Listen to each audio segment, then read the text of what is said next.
Goswami ki jai.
Hey Krishna. Yeah, that's good. So people are going to be able to hear, but they're not going to be able to see me, which is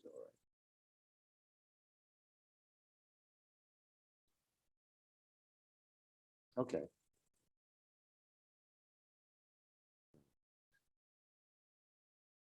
Okay.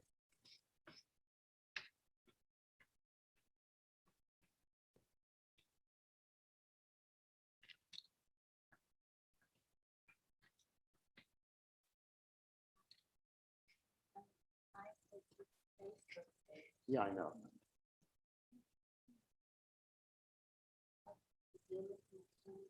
Yeah.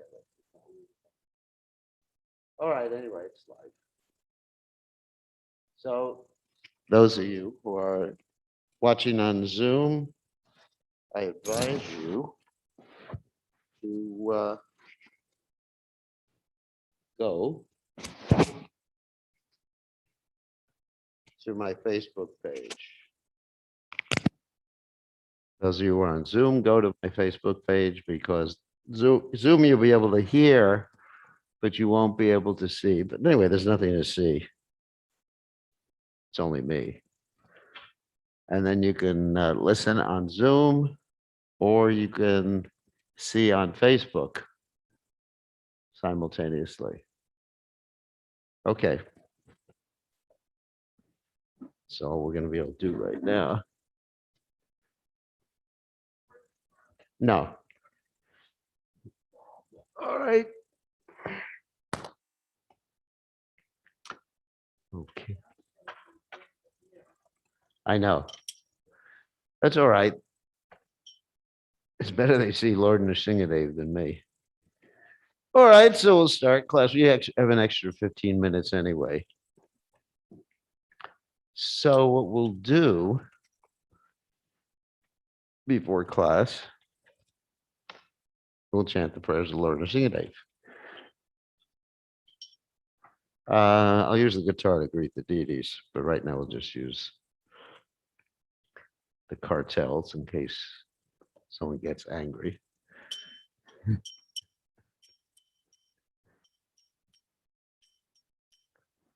Actually, we'll chant these verses from the Madhya Lila too, after we chant the normal prayers of Lord Nrsingadev. Namaste Narasimhaya.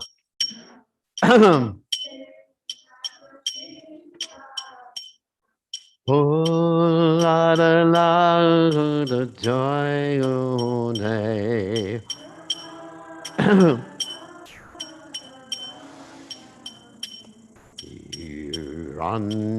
Hiranyakashi Purvakshaha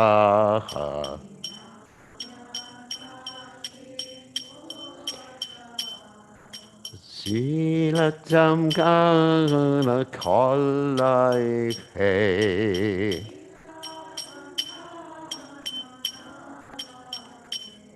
He Ituna Singha Paratuna Singha Ho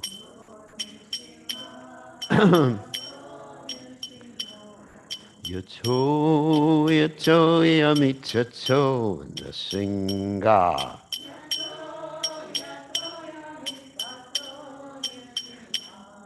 Bahina Singho Hridayena Singha Ho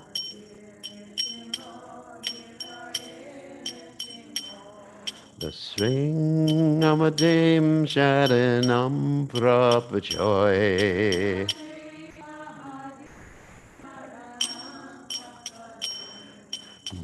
Tavakara Kamalavu Reina Kahom Aguta Singahom Dalita Hiranyakashipu Tanu Brengahom Kesavadrita Nadahari Rupa Jayadagati Shahodre Jayadagade Sahute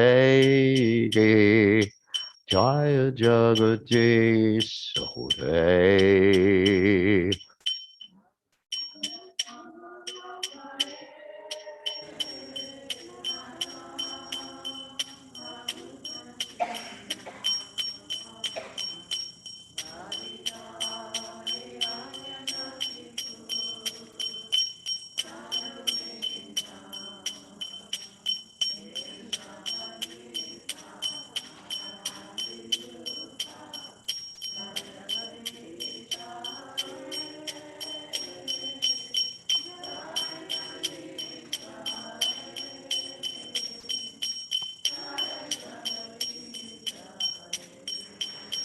Jayana Sringadev, Nasringadev, Nasringadev, Jayana Sringadev.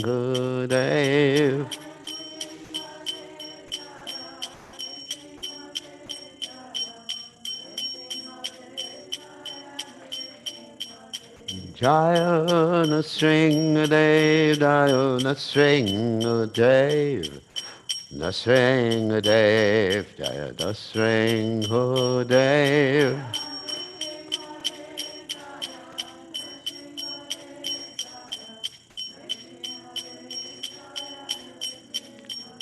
Jaya Palad Maharaj, Jaya Palad Maharaj, Jaya Palad Maharaj, Jaya Palad Maharaj.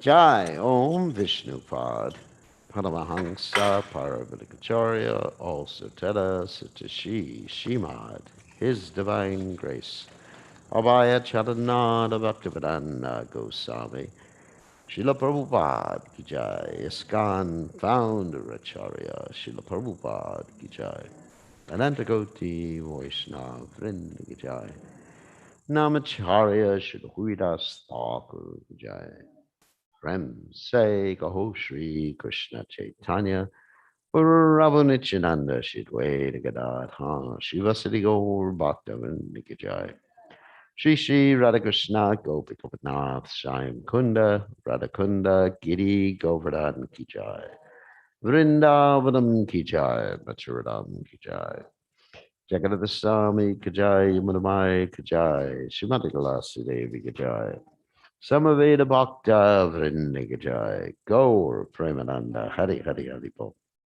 All glories to the assembled devotees. All glories he assembled devotees. All glories he assembled devotees. All glories to Lok Shri Guru and Gauranga Shila Prabhupada Ki Jai. Nama Om Vishnu Padaya Krishna Prastaya Budale Shimati Bhaktivedanta Swamini Namini Namaste Saraswati Devi Gauravani Pracharani Nivashesha Shunyavadi Paschatidaya Shitarni. So Omagana Tividanda Shah Gadanjana Shlakaya Chakshuram Meditam Yena Tasmai Shi Gurve Namaha. So today is the glorious appearance day of Lord Nrsingadev, and to start off this morning's class, I wanted to read about Lord Chaitanya's visit to Singhachalam. Singhachalam is in Andhra Pradesh, and there's a beautiful deity there of Varaha Nrsinga. It's on a hill. You got to climb all the way up to see Varaha Nrsinga. And Varaha Nrsinga is in a very angry mood.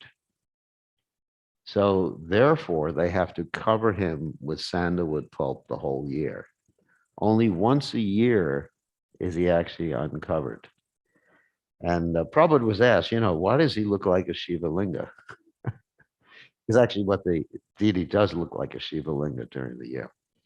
And so Prabhupada said to keep his head cool, because he's very angry. There's different varieties of deities of Lord Nrsingadev, especially if you go to a place called Ahobalam. Anyone here has been to Ahobalam besides me? No. Ahobalam is in a very isolated place in Andhra Pradesh. And there's basically 9 main Nrsinga temples there, Nava Nrsinga temples. And there's different varieties of moods that Lord Nrsingadev manifests, just like in the Bhagavatam, we find different varieties of moods. There's Ugra Nrsinga, and Ugra Nrsinga is the angry Nrsinga who tore apart Hiranyakasipu and did an intestectomy on him. That's Ugra Nrsinga. And the interesting thing is that each and every one of these manifestations of Lord Nrsingadev meant to be worshipped by different persons. It may come as a shock. Like Ugra Nrsinga, for example, is only meant to be worshipped by brahmacharis. Yeah, that's what they say in Mayapur. You don't agree, but that's what That's what Jananivas and Pankajanagri say. No comment. In Mayapur, Ugra is only meant to be worshipped by brahmacharis. Okay, there's no shastra. All right. It's all right. Uh, but that's what Jananivas and Pankajanagri, my authorities. It's impossible. Anyway, so Ugra Nrsimha is meant to be worshipped by brahmacharis. And then you have Sant Nrsimha, which is very peaceful Nrsimha. I'm not going to say who's meant to be worshipped by.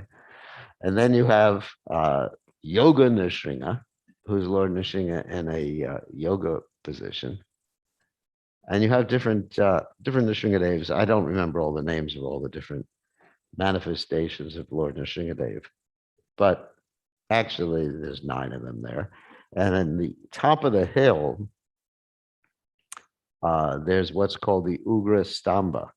Now, some devotees, Ugra Stamba means the pillar from which Lord Nrsimhadev was supposed to appear. So some devotees say, well, it's supposed to be somewhere else in the universe, not on the Earth planet.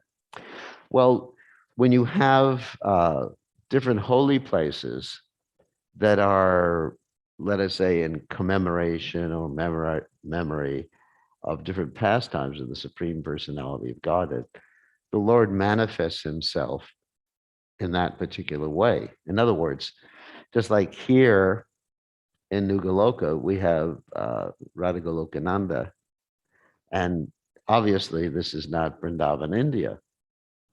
Yet, by the mercy of the pure devotees, His Divine Grace A.C. Bhaktivedanta Swami Srila Prabhupada in particular, we have Vrindavan manifest here.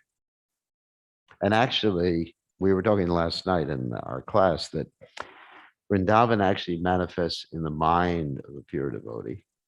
And wherever a pure devotee is, at least a pure devotee of Radha and Krishna, that's Vrindavan. And that's, we were quoting yesterday that Kabe Hama He Rabo, Sri Vrindavana, when will my mind be manifest? Vrindavan. So in this way, because the memory of Lord Nrsimhadev is there, even though it's possible that the actual pastime didn't take place there. Therefore, when devotees climb and they see this Ugrastamba, they actually are transported to the pastimes of Lord Nrsimhadev. Because you are, like Prabhupada said, you are where your mind is. I was giving this example last night, and that, we have one devotee whose mind is in Hawaii all the time. So he's there when he's meditating on Hawaii. And if we're meditating on Vrindavan and Govardhan, that's where we are. Because the physical body is not us. Gross body and the subtle body, earth, water, fire, air, ether, mind, intelligence, false ego. And as far as the mind, we have a spiritual mind. Shuddha Habe Manak, Kabe Hama Hirabo, Sri Vrindavana. So the spiritual mind is part of the self. It's non-different from the self. And so when we uncover the Sarvo Parividera Muktam, Tattva Tvena Nirmalam, Rishikena Rishikesha Sevanam, when we uncover the mind, the actual mind, the soul, then we're able to see things as they are. And Prabhupada gave the example, this is a little repeat from last night's class. Prabhupada gave the example of a glove that covers the hand. Now the glove, unless it's a mitten, has 5 fingers, 4 of one, you don't count the thumb, has 5 fingers. And so once you take off the glove, you can actually feel things much better than when the glove is on. So sometimes we can compare the different modes of nature to different thicknesses of a glove. In other words, you're further removed from the actual touch sensation, and the mode of goodness would be the thinnest glove. Anyway, so let's go down to reading the Chaitanya Charitamrita about Lord Nrsingadev in Singhachalam. This is eighth chapter of Madhya Lila, beginning with text 3 or 4. Yeah, text 3. And I won't, I guess I'll read the Bengali. It's nice. Purvarite Prabhuage Gamana Karila Jayadan Shingaskshetre Kattadine Gela. According to his previous program, Lord Sri Chaitanya Mahaprabhu went forward on his tour and after some days arrived at the place of pilgrimage known as Jayada Nrsinga. And Prabhupada explains this Jayada Nrsinga temple is situated on the top of a hill about 5 miles away from Vishakhapatnam. There's a railway station on the South Indian Railway. Actually, we don't need to read the whole purport here, but let's just read some more verses. Nrsinga Dekya Kaila Dandavat Pranati Prema Vesha Kaila Bahu Nrityagita Stuti. Upon seeing the deity of Lord Nrsinga in the temple, Sri Chaitanya Mahaprabhu offered his respectful obeisances by falling flat. Then, in ecstatic love, he performed various dances, chanted, and offered prayers. And here's his prayers.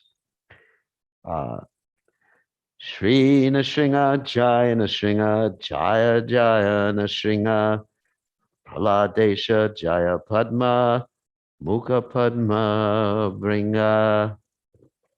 All glories to Nrsingadeva, all glories to Nrsingadeva, who is the Lord of Prahlad Maharaj, and like a honeybee, he is always engaged in beholding the lotus-like face of the goddess of fortune. And Prabhupada explains here that the goddess of fortune is always embraced by Lord Nrsingadeva.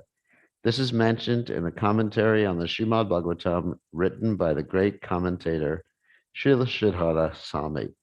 The following verse was composed by Sridhara Swami in his commentary on the 10th canto of Srimad Bhagavatam, 87th chapter, text 1. Vagisha yasya varane lakshmir yasya cha vakshashi yasyaste samvitam nrshingam aham bhaje. Lord Nrsingadev is always assisted by Saraswati, the goddess of learning, and he is always embracing the goddess of fortune to his chest. The Lord is always complete in knowledge within himself. Let us offer obeisances unto Nrsingadeva. Similarly, in his commentary in the first canto of the Srimad Bhagavatam 111, Sridhara Swami describes Lord Nrsingadev in this way. Palada Vidayaladam Bhakta Vidya Vitaranam Saradinduruchim Vande Parandra Vadanam Harim. Let me offer my obeisances unto Lord Nrsingadev, who is always enlightening Prahlad Maharaj within his heart, and who always kills the nescience that attacks the devotees. His mercy is distributed like moonshine, and his face is like that of a lotus. Let me offer my obeisances unto him again and again. And another verse recited by Lord Chaitanya Mahaprabhu. This was composed by Sridhar Swami. Ugro panugrahe vaiham swabhaktanam rikeshari keshariva swapotanam anyesham ugravikramaha. Although very ferocious, the lioness is very kind to her cubs. Similarly, although very ferocious to non-devotees like Hiranyakashipu, Lord Nrsingadev is very, very soft and kind to devotees like Prahlad Maharaj. And Prabhupada said this verse was composed by Sridhar Swami in his commentary on the 7th canto of the Srimad Bhagavatam, and the next verses. In this way, Lord Chaitanya Mahaprabhu recited different verses from the Shastra. The priest of Lord Nrsimhadev then brought forth garlands and the remnants of the Lord's food and offered them to Sri Chaitanya Mahaprabhu. And that's all I'm going to read from the Chaitanya Charitamrita. The garlands that they offer there are actually giant Tulsi garlands, really, really thick, not just like a Tulsi garland, but like this thick. And they have mounds and mounds of Tulsi leaves and Tulsi garlands there. It's an amazing temple. Okay, so now we're going to talk about the appearance of Lord Nrsimhadev, and this is going to make reference. We're going to make reference to the seventh canto of the Srimad Bhagavatam, which specifically deals with Prahlad Maharaj, Lord Nrsimhadev, and deals with quite a few different topics. General topics that are dealt with there. There's the Lord's protection of his devotees. There's the Lord's enjoyment of different rasas or tastes, like you have the direct tastes, but the Lord is specifically enjoying in the form of Lord Nrsimhadev some of the indirect rasas, like Adbhuta Singham, or of course he's not fearful, but you have Hiranyakashipu, who's definitely pretty fearful, and anger, Rodra. So the Lord enjoys anger and all these different types of feelings that we all enjoy or suffer from in this world. The Lord enjoys them. He's Rasaraj. He's the king of all rasas, or the enjoyer of all the different rasas. So that's one reason why we read about these stories, to understand the nature of the Supreme Personality of God, that he's not just some stereotypical God that simply sits on a throne and judges people, but he's actually enjoying life in different ways.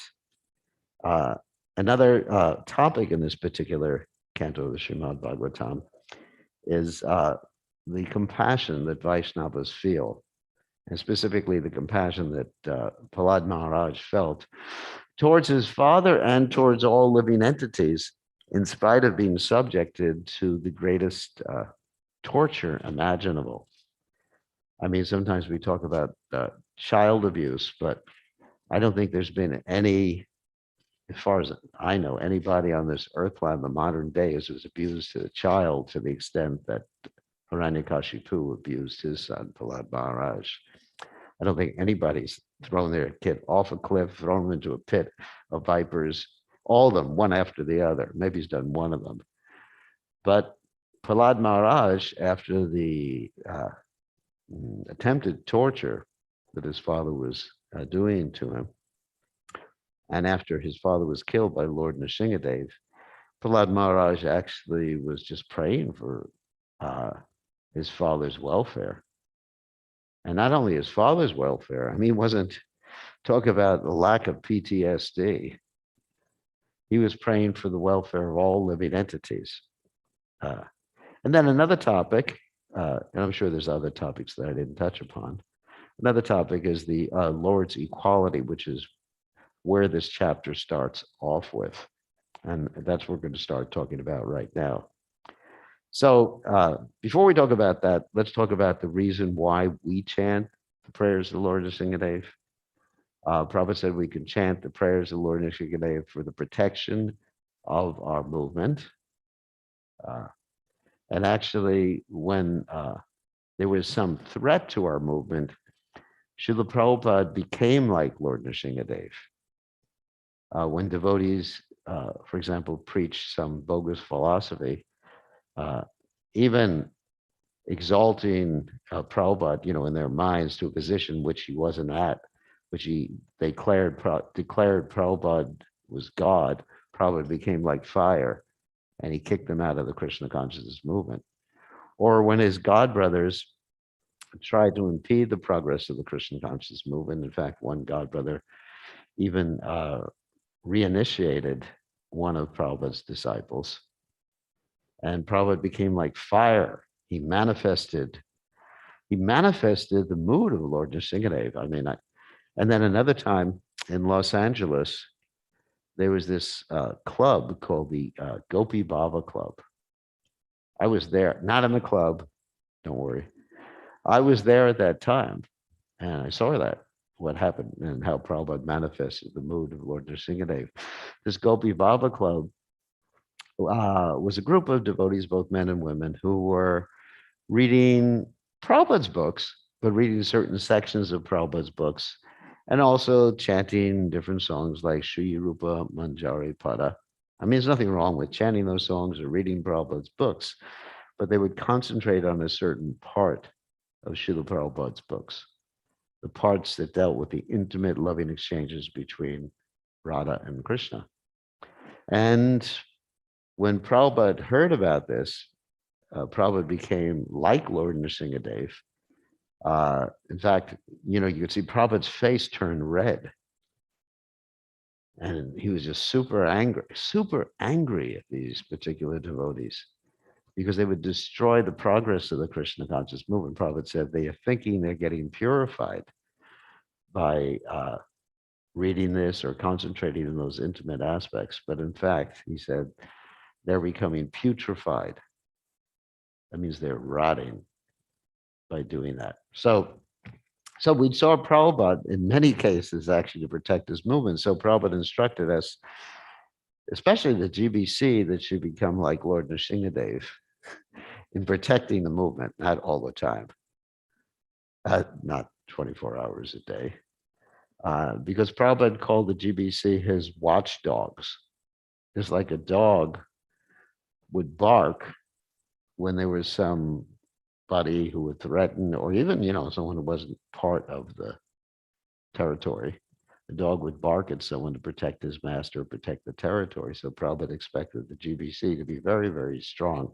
Just like recently, I had an incident in one of the areas of my zone where there was someone who was criticizing the GBC, and he wrote a whole book to criticize the whole GBC. And, anyway, went into all these conspiracy theories and everything like that. And there was a meeting of the devotees yesterday, actually, not here, but somewhere else, should remain nameless, to determine whether he should remain in the community and give a weekly Bhagavatam class. And I just said, well, if you decide that he's going to remain in the community and give a weekly Bhagavatam class, you don't have a GBC anymore. It ain't me. And they said, can't we talk about it? And I said, no, we're not going to talk about it. This is my stance, whether you like it or not.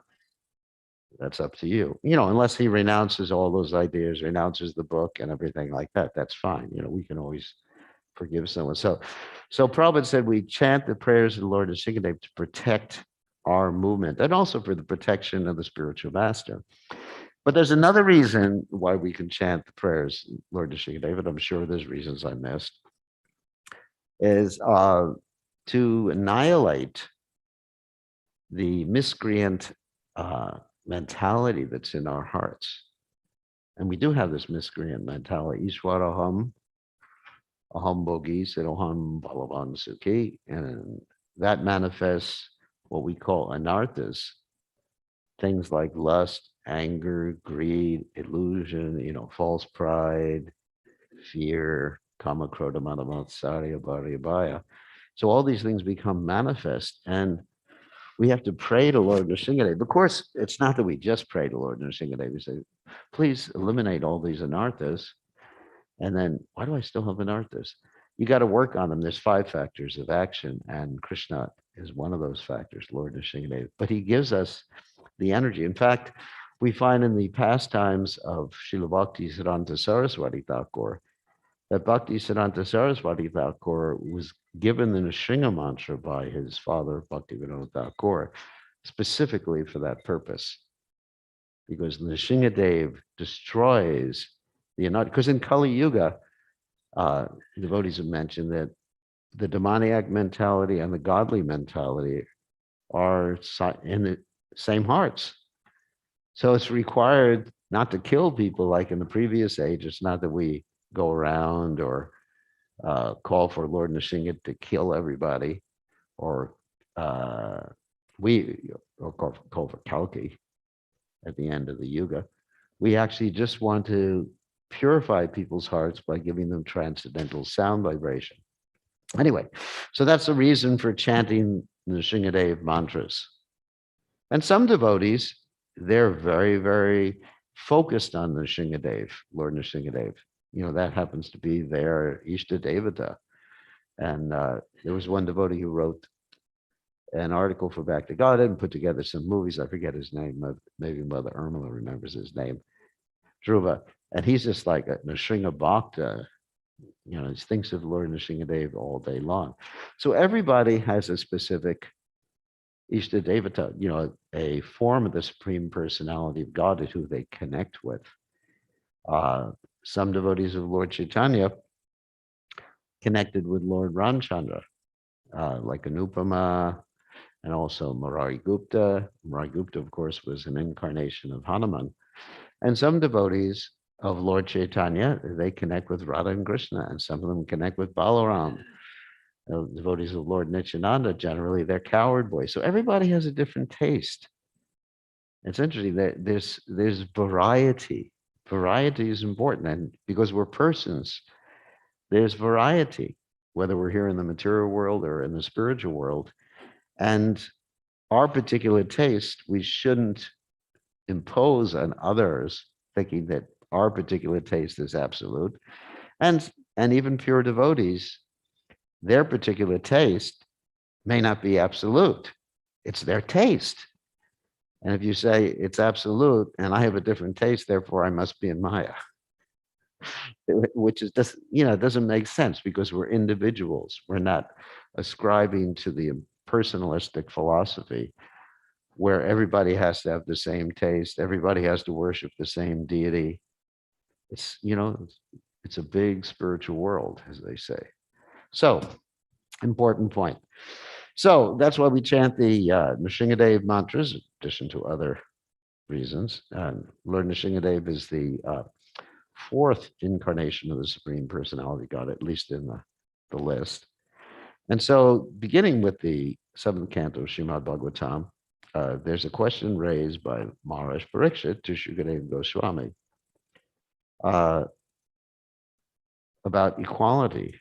He states that the Lord actually has no false ego, and he's a transcendental body. So why is he dealing with different living entities differently? Why is he killing some people? Why is he protecting other people? And this is a really important question. This question, well, not as a question, but it was brought out by even Hiranyakashipu when his brother, his poor, dear little younger brother, Hiranyaksha, was killed by the Lord. Hiranyakashipu, one of the main reasons Hiranyakashipu was angry at Krishna was because Krishna was taking sides. You don't expect God to take sides, do you? Because he should love, as the song goes, God loves all the little children. So he should love everyone. Why does he think a demon's better than a devotee? And even in the Gita, he says, what? Samoham sarvabhuteshu name dvesho stinapriyaha. Of course, he also says, he who renders service to me is dear to me and I to him. But anyway, he says, I'm equal to everyone. So Parikshit Maharaj is asking about this to Shukadeva Goswami. And, is God a jealous God? Is it, like someone like the sometimes depicted, like a Judeo-Christian God who's very jealous, that someone else is worshiping someone else, and he gets very angry. Is that the case? Because we get jealous because someone has something that we don't have, right? No, we don't get jealous. We do get jealous. I mean, just like sometimes a man or woman gets jealous if their wife or husband or boyfriend or girlfriend talks to someone else or is seen with someone else. I mean, they get really upset. Or if someone is prettier than us, of course, not than me, someone is prettier, or someone is more handsome, or someone is stronger, or someone drives a better car. I just remember one of our members came with a Tesla one time to the temple for lunch. And I was thinking, I'm jealous. So Krishna's not jealous because what? Lakshmi Sahasra Sata Sambrahma Sevimanam. Krishna has all these Lakshmis in the spiritual world. I mean, he doesn't need anything. He's also Aptakama. He can fulfill any of his desires just by desiring it. It's pretty good, isn't it? And he's, as a result, he's Swarat. Doesn't need anybody or anything. He's completely independent because he's perfect and complete according to the Upanishad, and so many complete units emanate from him, and he doesn't become lessened by those emanations. So there's no question of Krishna being jealous. So what's happening here? Why isn't Krishna merciful to everyone? And so this whole discussion starts the seventh canto of Srimad Bhagavatam.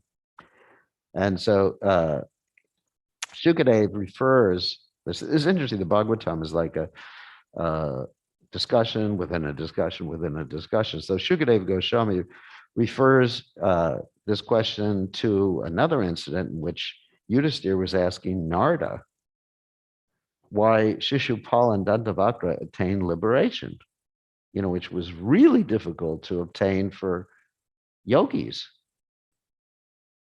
In other words, but their liberation, of course, was merging. And then the description continues here. I'm just giving a summary that when you're dealing with, let's say, criticism of the Supreme Personality of Godhead, which Hiranyakashipu did, and which Shishupal did, and Dantavakra did, there's two types. One is favorable and unfavorable. And we're going to give some distinctions in unfavorable criticism. Favorable criticism is like when the gopis would criticize Krishna. It's out of love. Out of love, they're criticizing, this Krishna, he left us. We don't want to chant his name anymore. We're angry with him, like Srimati Radharani and her associates would get angry with Krishna because Krishna basically at one point said that to Radharani that your face is like Chandravali, like many moons. This is favorable criticism by those who love Krishna.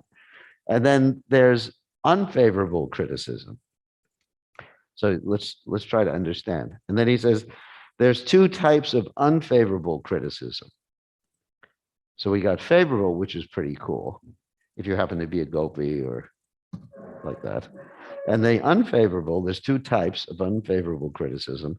One is arising from angry absorption in Krishna, which is Shishupal. And the other type of criticism is not arising from absorption. It's when you actually, you're a demon, like Venu, who was killed by the Brahmanas. And we have Venu, who said, he actually wasn't meditating on God. He just said he was God. He was killing the Brahmanas and everything, and he went to hell. And then you have Shishupal and Dantavakra get liberated. And then it's described that bad karma is destroyed even by this unfavorable absorption in the Lord. If you can meditate on the Lord in even an angry mood, but meditate on the actual form of the Lord, then it destroys your bad karma. And of course, then you get something called Sayuja Mukti, which is merging into the existence of the Lord. And it's explained in the Acharya's commentaries that in Avaidhi Bhakti, you have a certain amount, but this is not unfavorable, of course. You have a certain amount of absorption in the Lord, but Raganuga Bhakti is even more absorption. So the more absorption you get on the Lord or in the form of the Lord, the more purification you get, the more intensity. That's why it says, Akama Sarvakama Mokshakama Dharati Tivrena Bhakti Yogena Yajeta Purusham Param. Whether one is full of material desires, free of material desires, or desires of liberation, one should actually meditate in a forceful way, tivrena bhakti yogena yajeta purusham param. Be very enthusiastic and forceful. So somehow or other, think of Krishna. Of course, it's better to think of Krishna in a favorable way rather than an unfavorable way. Then the story begins of the birth of Hiranyakashipu and Hiranyaksha, which is a famous story. There you have Kashyapa, who's one of the Prajapatis, and Diti. And Kashyapa becomes basically enamored by his wife at the inappropriate time, because there are appropriate times for conception and there are inappropriate times for conception, and there's appropriate consciousness and inappropriate consciousness. So Diti, his wife, becomes overcome with lust, and he's trying to meditate and trying to be absorbed in his meditation. And she basically demands that he succumb to her desires, even though he's warning her that, this is not a good idea. During certain times of the day, Lord Shiva and his associates, they actually are looking to, or Lord Shiva is looking to put his associates into the wombs of different ladies. So especially during the twilight hours, which is not so auspicious. And so Kashyapa, he just doesn't, he's not able to maintain or control his senses at that point, and his wife just basically grabs him and they have relationship. And as a result, there's two children are born, Hiranyaksha and Hiranyakashipu. And these two children are actually not ordinary demons with demoniac qualities. These two children are manifestations or incarnations of two personalities from the spiritual world, Jai and Vijay. These are the guards of the seventh gate. Sometimes I talk about, even in Christian theology, the seventh heaven. So there's different gates. Now, I'm sure they're not iron gates or plastic or anything like that. These are pearly gates. So anyway, I'm sure they're spiritual gates. They're not just like, anyway, from the factory from Home Depot or something like that. So these four Kumaras, let's get to the story of the four Kumaras. They're going to the spiritual world. And their four little boys actually disobeyed the order of their father to get married. That's why they remain young. And so they're going to the spiritual world to see Lord Narayan, and they're stopped at the seventh gate by the doorkeepers, Jai and Vijay. And Jai and Vijay, they just won't let them in. And then the four Kumaras say, the four little boys, they say that, how is this you're manifesting this mentality in the spiritual world? You belong in the material world. Basically, we curse you to go to the material world. And then the Supreme Personality of Godhead, Narayan, comes out, and he basically said, "What's going on here?" And he feels like he knows what's going on there. And so he gives these two personalities the choice to go to the material world for 3 births, or as demons, or 7 births as devotees. So they want to get back as soon as possible. They don't want to stay in the material world. So they choose the demon births. And actually, this is the Lord's arrangement so his pastimes can take place. So it's like putting all the characters into place, especially like you hear the story, the Tulsi Shalagram Vivaha, where there's, this cursing, Tulsi gets cursed by Radharani, and oh my God, and all these cursings are taking place. And Tulsi curses the Lord when he takes the form of Sankachuda. And said, oh my God, what's happening? So these are all arrangements under the influence of Yogamaya, because these two personalities, being in the spiritual world, certainly cannot be under the influence of Mahamaya or succumbing to ordinary anger. So therefore, we understand the Lord is putting all the personalities in place so his pastimes can be enacted. So then they come down to the earth planet. So Hiranyakashipu and Hiranyaksha, the two beautiful sons of Aditi and Kashyapa. And the mother is really attached to them. I mean, like that's natural for mothers. If the mother is a mother of lion child, she thinks the child has what? Kamalolocha, uh, lotus eyes. And sometimes Prabhupada even described it. I know you're all not going to like this, that the mother sometimes considers the sandalwood, the stool to be like sandalwood pulp. Yuck. I do not understand that. So anyway, Diti was very attached to her two children. And her first child, well, actually, the oldest child was Hiranyakashipu, but the younger boy, Hiranyaksha, he had this, this issue with the Supreme Personality of Godhead in the form of Lord Varaha. And he got killed by Lord Varaha. That's another story in the Bhagavatam. So after he got killed by Lord Varaha, his brother, Hiranyakashipu, was really angry. And he made this complaint that the Lord is not equal to everyone, as we mentioned before. He's given up his equality due to Maya. And then he says, my business is to kill the Lord. And I'm going to destroy, first of all, destroy the Lord and all of his demigods by attacking the Brahmanas, stopping the sacrifices. Because obviously, if you stop the sacrifices, and that's how the demigods eat, or they're nurtured, then the demigods will be gone. But at the same time, something else is happening, which shows Hiranyakashipu is not just an ordinary demon.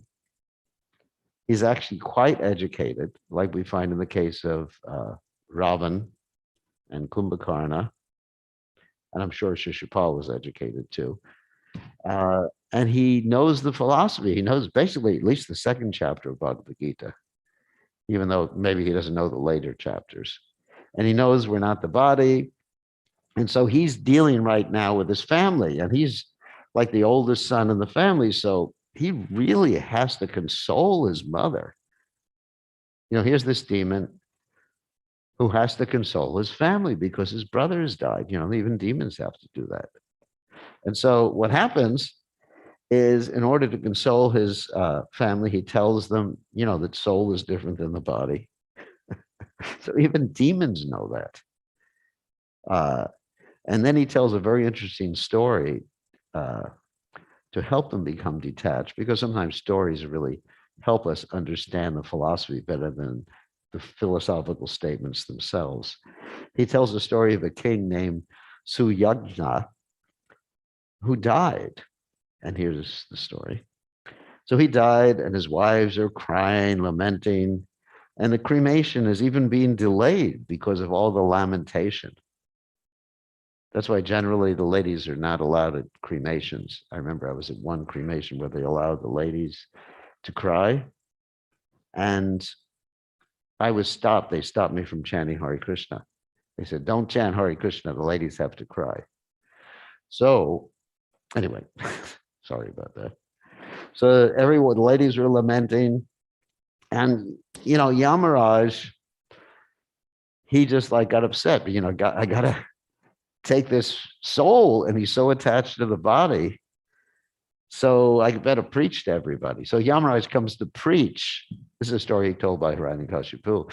Yamaraj comes to preach, and he appears as a young boy, and he tells the story of this, what's called a Kalinga bird. It's similar to the story in the later canto of Srimad Bhagavatam about Kapota and Kapoti. But anyway, so he tells the story. He said, once upon a time, there was a hunter who was hunting Kalinga birds, whatever type. I guess that's a pigeon or some type of bird.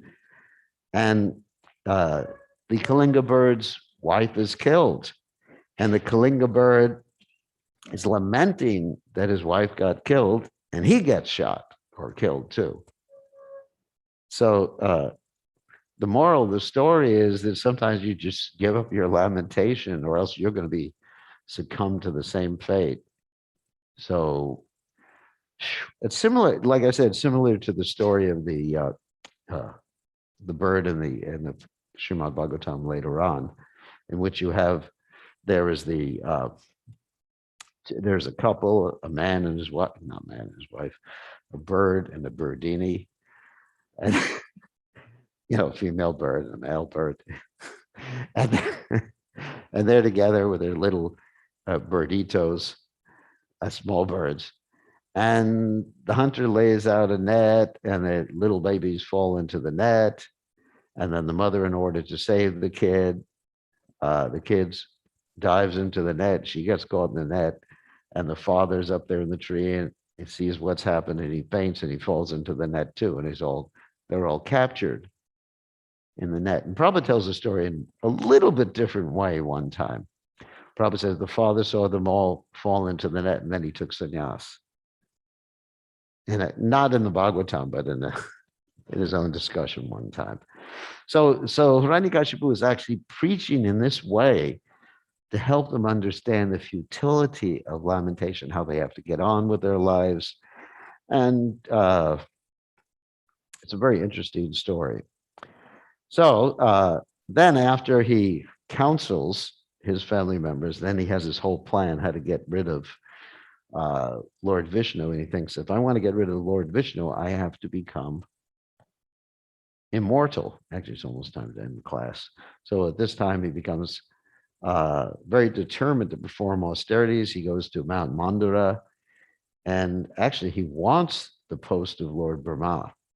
Not only does he want benedictions from Lord Brahma, but he actually wants that post. And so he starts performing all these austerities. As you all know, he stands on the tip of his toes, and after a while, his body is covered by an anthill. He's living in the bones, in the marrow of his bones. And he's so powerful that fire is coming from his head and scorching the universe. You hear this quite often when someone's performing austerities. Lord Brahma comes, and with his magic kamandalu, he pours down some celestial water, and he appears again in his self-same body, material body, and he's very handsome and strong. And then he asks Lord Brahma,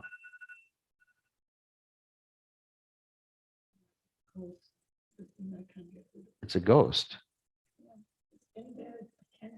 Okay, so he asks Lord Brahma, he knows Lord Brahma can't give him immortality, so he doesn't ask for it directly. He asks for it indirectly, like many demons do.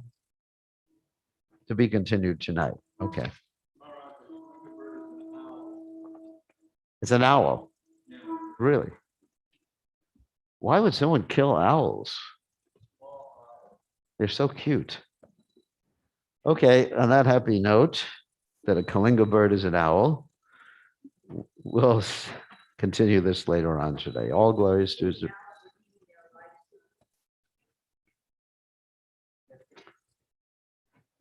all glories to divine grace. Srila Prabhupada, Srila Bhagavan Ki Jai.